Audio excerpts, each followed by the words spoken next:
Hello అండి. Welcome to we cooks 17. ఇవాల్టి రెసిపీలు అరిసెలు నేను ఎలా చేశాను ఏంటి అనేది స్కిప్ చేయకుండా చూడండి. ఎవ్వరూ చెప్పని కొన్ని టిప్స్ కూడా మీతో షేర్ చేసుకుంటానండి. ఇక్కడ నేను 5 కిలోల రేషన్ బియ్యాన్ని తీసుకొని 20 గంటల పాటు నానబెట్టుకున్నాను. మధ్య మధ్యలో 2-3 సార్లు నీళ్ళను మార్చుకుంటూ వాష్ చేసుకోవాలండి, లేకపోతే స్మెల్ వస్తుంది. రేషన్ బియ్యాన్ని తీసుకుంటే మంచి టేస్టీగా వస్తాయన్నమాట. ఇప్పుడు మనం వడబోత పాత్రలు ఉంటాయి కదా, దాంట్లో వేసేసుకొని మొత్తం బియ్యాన్ని వడకట్టుకోవాలి, నీళ్ళేమీ లేకుండా. మీరు కావాలంటే ఒక 5 నిమిషాల పాటు కాటన్ గుడ్డ మీద ఆరబెట్టుకోవచ్చండి. ఇక్కడ నేను మిషన్కి తీసుకెళ్ళిపోతున్నాను కాబట్టి అలానే తీసుకెళ్తున్నానండి. వాటర్గా ఉన్నిందంటే వాళ్ళు బాగా వేయిస్తారనమాట. ఎప్పుడు యూజువల్గా ఇలానే చేస్తానండి. కొంచెం పిండిని అరిసెలకు వాడుకొనేసి మిగిలిన పిండిని బాగా ఆరబెట్టి మురుకులు, రొట్టెలు అలాంటివి చేసుకుంటూ ఉంటాను. మిషన్కి తీసుకెళ్ళిన తర్వాత పిండి చూడండి ఎంత సాఫ్ట్గా ఉందో.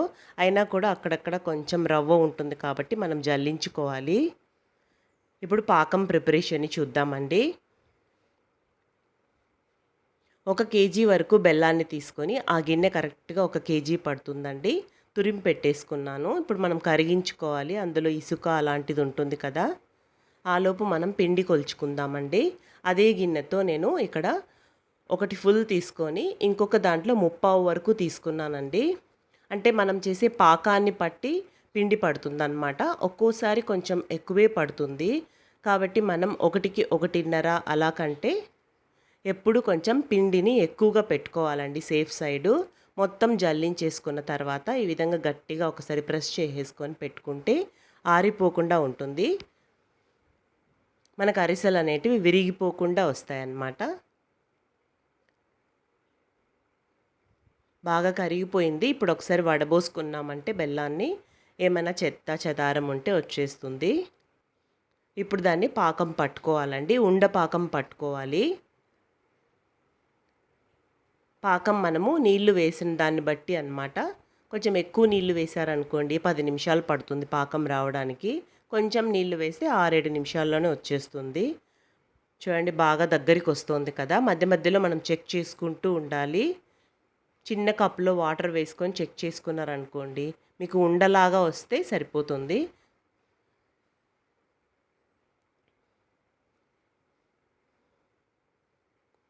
చూడండి ఇలా కప్లో వేసుకొని నీట్గా చేత్తో తీసామనుకోండి ఒక బాల్ లాగా ఫామ్ అవ్వాలన్నమాట. చూడండి ఒక చిన్న ఇంతవరకు వస్తే పైన క్రిస్పీగా లోపల సాఫ్ట్గా ఉండే అరిసెలు వస్తాయండి.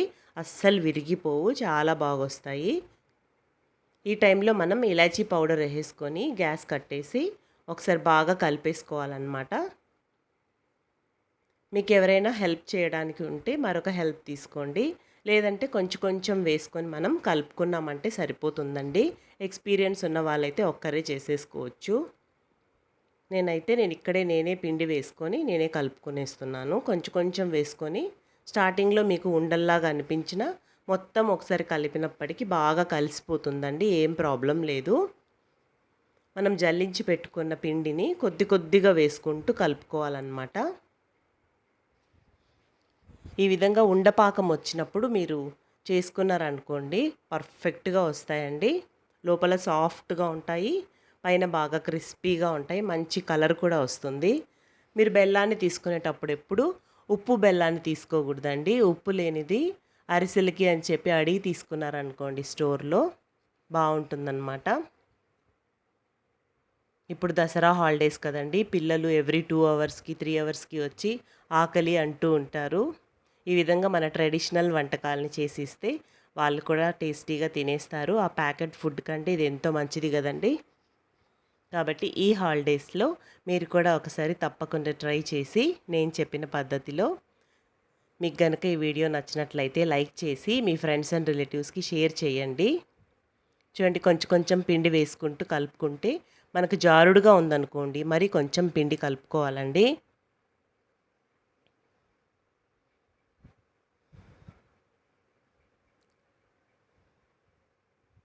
కన్సిస్టెన్సీ చాలా లూజ్గా ఉందనుకోండి ఆరినప్పటికి కొంచెం గట్టి పడుతుంది, కానీ ఎక్కువ స్వీట్ అనిపిస్తుంది.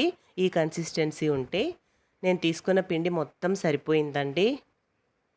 ఒక 300 గ్రామ్స్ తక్కువ 2 కిలోల వరకు పట్టింది పిండి కూడా. చూడండి కన్సిస్టెన్సీ చూస్తున్నారు కదా, ఈ విధంగా ఉన్నిందనుకోండి కొంచెం నాన్నప్పటికి సెట్ అయ్యి ఇంకొంచెం గట్టిపడుతుంది. ఈ విధంగా చేసేసుకొని మీరు ఫ్రిడ్జ్లో కూడా పెట్టుకోవచ్చండి. 2 మంత్స్ అయినా పెట్టుకున్నా ఏమీ పాడవ్వదు. కొంచెం నెయ్యి వేసేసుకొని మరొక్కసారి బాగా కలిపేసుకోండి. బయటే అయినా కూడా ఒక వారం రోజుల పాటు ఉంటుందండి పిండి. మీకు ఇలా చేసుకున్న తర్వాత చాలా గట్టిగా అయిపోయింది అనుకున్నారనుకోండి, ఆ నెక్స్ట్ డేకి కొద్దిగా పాలని ఊరికే ఒక స్పూన్ పాటు చిలకరించుకుంటూ కలుపుకున్నారంటే మీకు అరిసెలు వచ్చేస్తాయండి. గట్టిపడిపోయినప్పుడైతే పాలు చిలకరించుకోవాలి. కొద్దిగా లూజ్ అయింది అనుకోండి, విరిగిపోతున్నాయి, అలాంటప్పుడు మీరు ఏం చేయాలంటే గ్యాస్ పైన 1 నిమిషం పాటు పెట్టి వేయించేశారనుకోండి పిండిని, బాగా చక్కగా వచ్చేస్తాయండి. చూడండి మీకు నెక్స్ట్ డే చూపిస్తున్నాను. నేను ఎప్పుడు పాకం పట్టేసిన ఆ నెక్స్ట్ డే కాల్చుకుంటాను. చూడండి ఒక బాల్ లాగా ఫామ్ అయింది కదా, ఇది మనకు కరెక్ట్గా వచ్చేస్తాయన్నమాట. మీకు ఎన్ని కావాలో ఏ సైజు కావాలో ఆ బాల్స్ అన్నీ చేసేసుకొని పెట్టుకుంటే ఈజీగా ఉంటుంది మనం ఒకరే చేసుకునేటప్పుడు. ఆయిల్ కవర్ని తీసుకొని కొద్దిగా ఆయిల్ అప్లై చేసుకొని రౌండ్గా మనం రుద్దేసుకోవాలండి, అది తట్టేసుకోవాలి.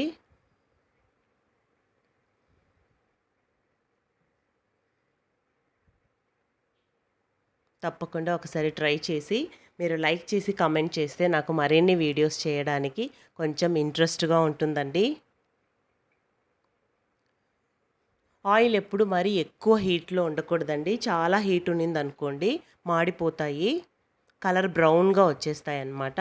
కాబట్టి మీరు మీడియం టు లో పెట్టుకోవాలి. చాలా సిమ్లో పెట్టుకున్నారనుకోండి ఆయిల్ లాగేస్తుంది.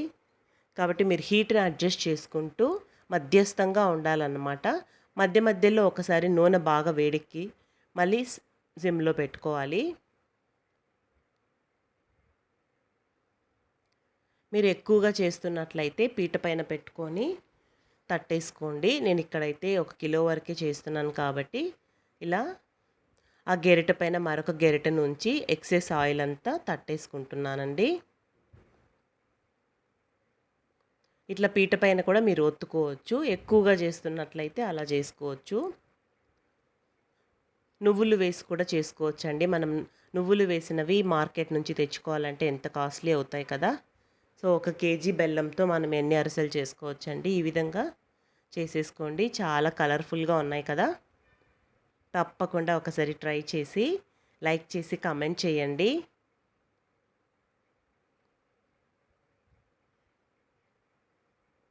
చూడండి ఎంత బాగున్నాయో. థ్యాంక్స్ ఫర్ వాచింగ్ అండి.